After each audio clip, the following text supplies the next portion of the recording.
È giusto spiegare che questa regione, fino a venerdì scorso, il giorno dell'adozione della famosa ordinanza dell'asporto, per capirci, penso fosse venerdì o giovedì scorso, noi abbiamo applicato sempre i DPCM in maniera restrittiva.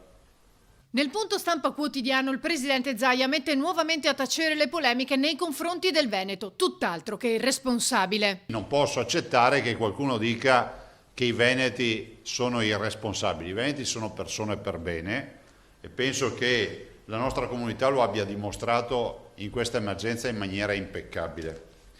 E non a caso il mondo intero guarda il comportamento dei veneti e cosa è accaduto in Veneto. Dall'altro è pur vero che nel momento in cui si vedono ovviamente necessità di dare delle risposte ai cittadini, penso che i veneti e soprattutto il loro rappresentante, cioè il sottoscritto, non si possa girare dall'altra parte. Penso che questo sia un grande segnale che si dà di attenzione, di fiducia e anche di solidarietà nei confronti dei veneti che si sono fatti 2 mesi di quarantena senza batter ciglio. Il presidente risponde poi a precise accuse nei suoi confronti, aggiungendo che non esclude ulteriori modifiche all'ultima ordinanza. Fa sempre notizia quello che fa il Veneto. Voglio ricordarvi che sono le Marche, c'è l'Emilia Romagna, c'è la Liguria, c'è mezzo mondo, però ormai abbiamo capito che il problema in questo paese è il Veneto. Guardate, io sono concentrato sul Veneto, lasciateci in pace. I veneti hanno bisogno del loro governatore, punto. Ai veneti dico questo. Abbiamo fatto queste ordinanze, non escludo di farne anche qualcun altro di aggiustamento, perché abbiamo istanze che arrivano.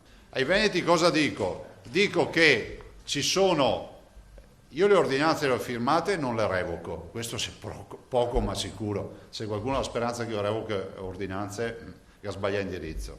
Se qualcuno è convinto che sono illegittime, le impugna. E dico ai veneti, fate attenzione, perché noi siamo sotto la lente di ingrandimento. Quindi cerchiamo di uscire con la mascherina, tutto a posto, perché troveranno sicuramente qualche scusa per dire che è l'assalto alla diligenza. Noi siamo persone per bene come veneti e non le facciamo ste robe. Alle forze dell'ordine, che ringrazio, a tutti coloro che controllano, che so che fanno un lavoro immane, chiedo, come si può dire, il buon senso del buon padre di famiglia, che è quello che in giurisprudenza non esiste una legge, ma si cita sempre, no? Il buon senso del buon padre di famiglia, che è quello dell'approccio di capire che, insomma, bisogna anche capire che se uno non ha la mascherina, gli dici guarda, torna a casa e recuperati una mascherina se lo trovi fuori in passeggiata. Non è che gli piazzi 400 euro di multa perché ti metti a fare il giurista e dici ma il DPCM e l'ordinanza e... Capite che sennò diventa una guerra tra poveri. Nessuna revoca né modifica dunque, e alle dichiarazioni del ministro Boccia che riferendosi alle regioni ha detto chi sbaglia pagherà, il governatore risponde. Che lui dice chi mette a repentaglio poi ne pagherà il conto. Ricordo che il governo ha l'obbligo della vigilanza, per cui se è convinto che qualcuno mette a repentaglio la salute dei cittadini e magari noi non ce ne siamo accorti, il governo ha l'obbligo di intervenire impugnando anche le ordinanze.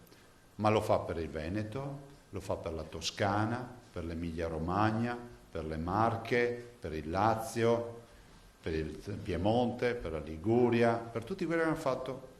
Perché qua non si va a colore politico, si va a ordinanza.